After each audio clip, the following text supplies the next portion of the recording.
On the island of Capri, in the late 30s after Christ, the palace of Tiberius stood like a massive stone rising from the dark sea.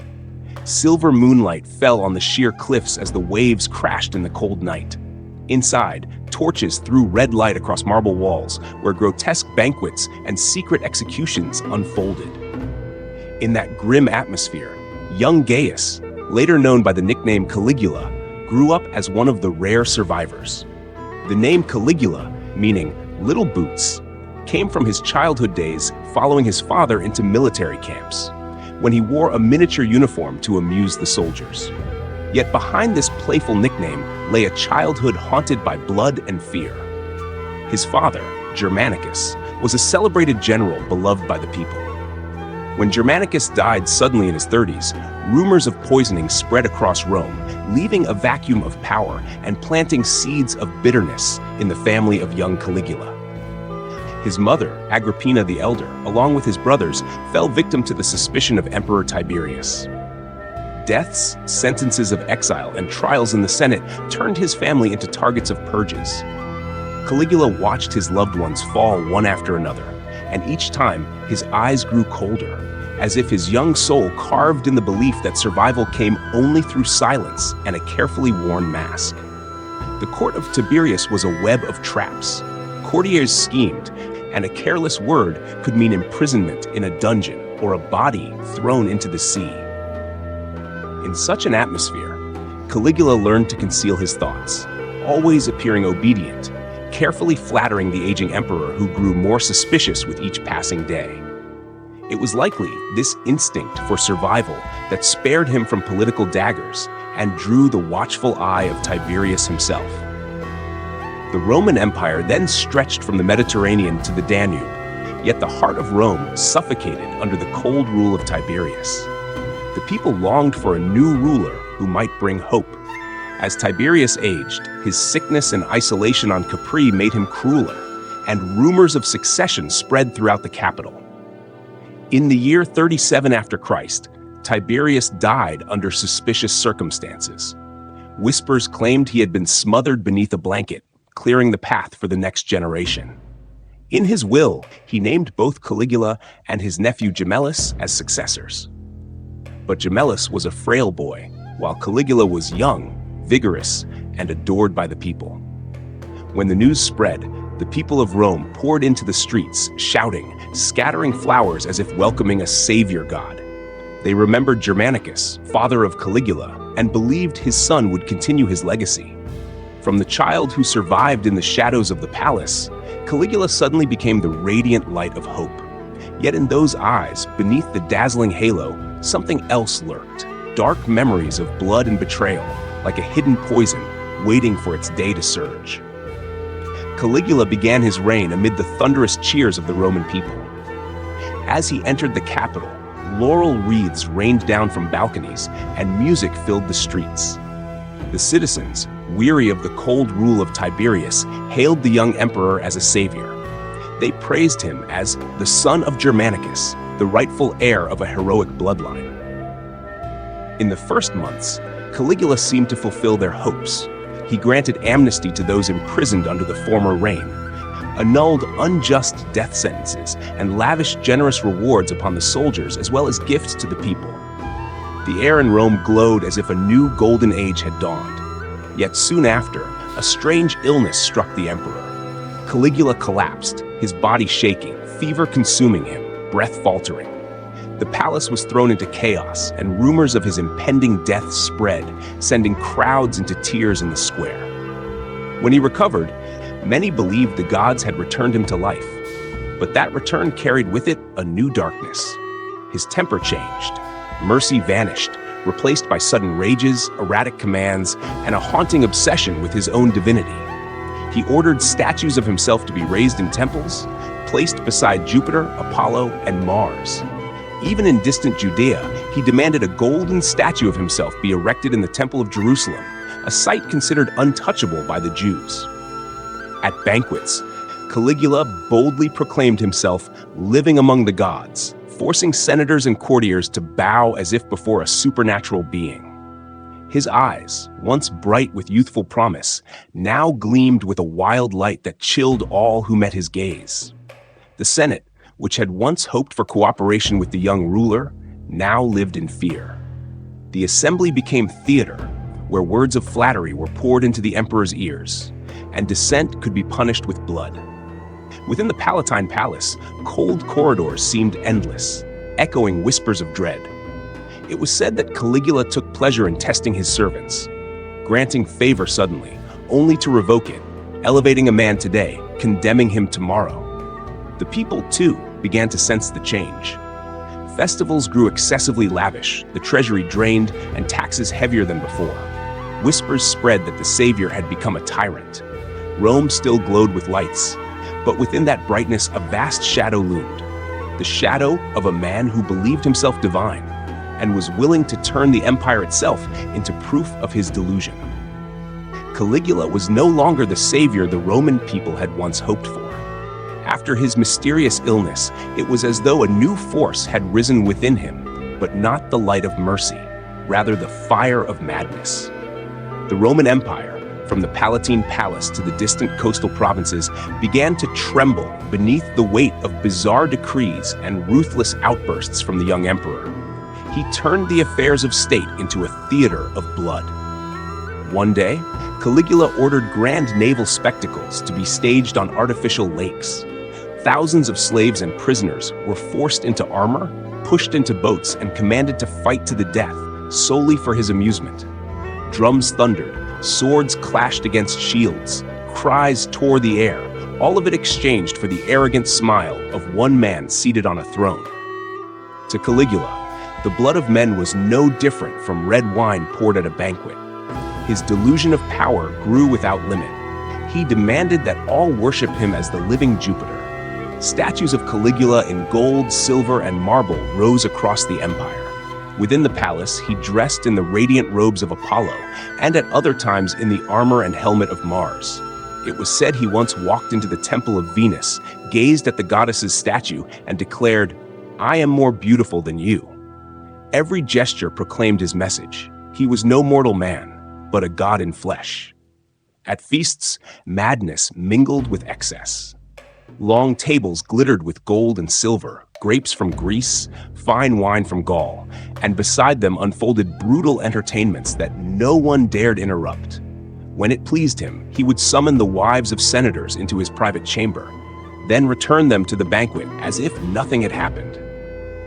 He invented grotesque games where guests had to wager their fortunes while watching others tortured or executed before their eyes. The most infamous tale is of his horse, Incitatus. Caligula adored the animal so much that he fed it oats mixed with gold, stabled it in marble, and even built a villa with servants for its comfort. He even declared he would make the horse consul, one of Rome's highest offices. Whether this was genuine insanity or a calculated insult to the aristocracy, no one could tell. Either way, the story became the emblem of a reign gone mad. But cruelty was no mere jest. Caligula soon turned his wrath upon his own kin and closest companions. Gemellus, the grandson of Tiberius and once named as co-heir, was accused of treason and executed. Friends of his youth, and even his own sisters, fell into the whirlpool of suspicion. He is reported to have proclaimed openly, "Only I have the right to live. The rest of you are alive merely because I permit it." To senators and courtiers, each day in the palace was a wager with death. In the morning, a man might be showered with rewards, only to be dragged to execution by evening. The halls of the Palatine echoed with hesitant footsteps, with the quickened breath of those trying to conceal their terror. Rome, once proud to call itself the heart of law and order, had become an arena for arbitrary brutality. The common people, who had once shouted Caligula's name with joy, now whispered in dread. Festivals grew ever more extravagant, but they were spectacles of blood. The state treasury was plundered to finance his madness. Heavy taxes fell upon the people, leaving families destitute. The image of the youthful emperor, once lifted high as the torch of hope, now loomed only as a nightmare stretching across the empire. In this grim vision, Rome was no longer the city of glory, but a stage soaked in blood, where one man drunk on power used all around him as props to prove his imagined immortality. Caligula ruled not merely with the authority of an emperor, but with the terror of a man who believed that the blood of others was only ink with which he might write his name into history. After the blood-stained spectacles of the palace and the grotesque festivals, Caligula began turning his ambitions outward, toward the borders of the empire. Yet instead of securing power through victories, he transformed military campaigns into farce, shocking not only Rome, but even the distant provinces. In the east, the most outrageous command fell upon Judea. Caligula ordered a golden statue of himself to be erected inside the Temple of Jerusalem, the holiest site of the Jews, consecrated only to the invisible God. This was not merely an insult to religion, it was a challenge to an entire nation. The Jews faced a dreadful choice: resist and risk annihilation, or accept the defilement of their sanctuary. They murmured prayers in their synagogues, but also steeled themselves for rebellion, for bloodshed seemed inevitable. A delegation led by Philo, the philosopher of Alexandria, approached the emperor. Before Caligula, they pleaded, their voices calm but desperate, warning that the statue would ignite war and set the land ablaze. But in the dim light of the palace, Caligula only laughed, a cruel, dismissive laugh. If they wished to oppose the divine, let them try. That laugh cut like a blade, leaving the envoys stunned, marked by the realization that they stood before a man who no longer recognized the boundary between mortal and God. To the west, he marched an army into Gaul and prepared to strike the northern sea, the frontier Rome had long dreamed of conquering. Soldiers bristled with anticipation, war drums thundered, and the eagle standards whipped in the frigid wind. Yet when the time came, the command left them speechless. Instead of engaging the enemy, Caligula ordered them to collect seashells along the shore. Basket after basket filled with shells, presented as spoils of war, while the emperor proclaimed he had defeated Neptune, lord of the sea. A campaign had become a jest, morale dissolved in bitter laughter. The generals, hardened by battles in Germania and Parthia, bowed their heads in silence before the absurd order. In their eyes, Rome was no longer led by a commander, but by a man who toyed with the destiny of the empire. The legionaries whispered among themselves, but none dared to speak openly. They knew well that a single word of complaint might cost their lives the next day. News of these spectacles struck Rome like thunder. The Senate listened in disbelief. An emperor had turned the mighty Roman army into mockery and religion into insult. The people, too, were shaken. They had dreamed of triumphs, but saw only madness dragging their nation into humiliation. Yet Caligula pressed further. He demanded to be addressed as master of both sea and land. Upon his head, the crown symbolized not only Rome, but the total dominion of divine power. He thirsted to prove that both men and gods must submit to him. And to achieve this, he spared none. Not the Roman populace, not the gods of Olympus, not even the invisible God worshipped in Jerusalem's sanctuary. Rome, once proud of its military discipline and its reverence for tradition, now quaked beneath the rule of a man who made war into jest and faith into a weapon for arrogance. From this point, darkness no longer clung only to the palace. It spread to the farthest provinces, where every drumbeat, every tear, heralded a storm gathering on the horizon. While Caligula proclaimed himself a living god, within the heart of the Palatine palace, shadows began to gather. The Roman Empire could endure his frenzied spectacles, his bloody festivals, even his absurd decrees. But there was one thing no man with a sword could forgive: relentless humiliation at the hands of the emperor. The Praetorian Guard, fed with gold and promises of honor, began to fracture in loyalty. Caligula, drunk with power, mocked their officers openly. None suffered more insults than Cassius Chaerea, a seasoned soldier who had fought in battles, heard the blare of trumpets, and seen men fall beneath the clash of steel. Yet in the palace, he was branded with sneers: weak woman, shrill voice. Each time Chaerea asked for a password to issue to his troops, Caligula responded with obscene jokes, forcing him to shout commands that shamed him before his men. In Charia's eyes, patience hardened into fire. A man who had stood tall on the battlefield now bowed under laughter. Loyalty forged in blood broke apart beneath venomous words. And in the darkness of the palace, conspiracy took root. The senators, trembling daily under the emperor's gaze, began to find hope in the anger of the guard. Meeting in dimly lit chambers, they whispered among themselves. They knew that alone they could do nothing. Resisting Caligula would only mean death. But if the swords of the Praetorians turned, Rome might yet be delivered from the nightmare. Outside, the Roman people continued to feign celebration at the festivals, but in taverns, hushed stories spread. A god cannot be slain, but a man who calls himself a god can. These words drifted in the smoke of wine, carried by the weary steps of guards, sowing seeds of treachery in the night. Inside the palace, Caligula still reveled in his games of power. One day he granted high office, the next day stripped it away. A banquet dazzling with lights might end with blood spilled across marble floors. Those who survived trembled with gratitude to fate. He had turned the imperial court into a monstrous puppet show, every string drawn tight in his deranged hands. But even madmen have moments of vulnerability. In the music of festivals, Caligula often left the great hall and walked through narrow corridors, attended by only a handful of guards. There, Charia saw his chance. Slowly, he began persuading comrades, one by one, that Rome needed release, not for personal gain, but for the survival of the empire itself. Tonight, Rome will have a new master. The words were whispered, yet carried the weight of thunder. Blades were sharpened in silence. Conspirators awaited the instant when the emperor, in his arrogance, would walk the familiar corridor, unaware that what awaited him was not the glow of celebration, but the steel of betrayal. The air in the palace thickened like fog. Oil lamps flickered, shadows leapt along the walls. Heavy footsteps echoed, whispers swelled, weaving into a symphony of fate. Everything Rome had endured, humiliation, terror, blood, and tears, now converged upon a single night, soon to come. The day of fate arrived. In the Palatine Palace, Caligula emerged from a festival, his cloak still heavy with the scent of wine and incense. He strode with the confidence of an untouchable god, passing through the familiar corridor where he had so often humiliated his subjects.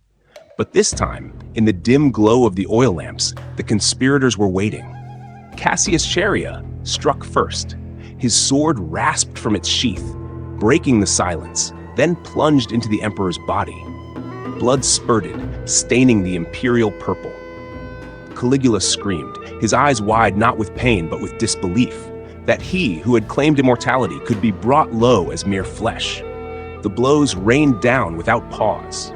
Some say more than 30 wounds were dealt, shredding the emperor's body into ruin. The cries echoed along the marble halls, then faded beneath the steel. When Caligula fell, the floor was smeared red. His corpse slumped like a discarded criminal rather than the supreme ruler of Rome. With every stroke of the blade, 4 years of hatred and fear were carved out. The man who had demanded worship as a god was now just cold meat, dragged aside like refuse. His death did not end with him. The conspiracy extended to his family. Caesonia, his wife, was struck down. Julia Drusilla, their young daughter, met the same fate. The cruelty of the assassins mirrored the cruelty of Caligula himself. No root left alive, no heir to carry the bloodline forward. Darkness engulfed the palace. No music, no revelry, only the stench of blood and the silence of fear. Rome trembled. News spread quickly, from the palace to the forum, from the forum to every alleyway. The god is dead, people whispered. Some shuddered in terror, others sighed with relief. Hatred and uncertainty mingled, plunging the city into chaos. The Senate debated furiously. Should the monarchy be ended, the republic restored? But power had sunk too deep, and the truth was plain. The people no longer knew how to live without a master. In the end, Claudius, Caligula's uncle, long dismissed as a weakling, stumbled into the throne. As the new coronation was prepared, Caligula's body was buried in haste within a family garden. No ceremony, no honor, only a shallow grave for the man once hailed as Rome's hope. Years later, his remains were moved to a proper tomb, But the image of the young emperor, once exalted in glory, had already been twisted forever into the symbol of corruption. The legacy of Caligula was not victory or greatness, but terror. He became a dire example of what absolute power can destroy. Suetonius, Cassius Dio, Philo, Josephus, all recorded him as paranoid, mad, cruel. To later generations, his name served as a warning. An emperor may turn an empire into his toy, but in the end, he becomes the victim of the game he invented. Caligula reigned for only 4 years, yet those 4 years shook Rome to its core. He began with shouts of celebration and ended with blood staining the corridors. In the eyes of history, he became the embodiment of darkness, where youthful promise was crushed into nightmare, where a man dared to challenge the gods and was cut down by mortal hands. And this is Caligula's greatest tragedy. He sought immortality, and he achieved it, but only as a memory of horror carved forever into human history.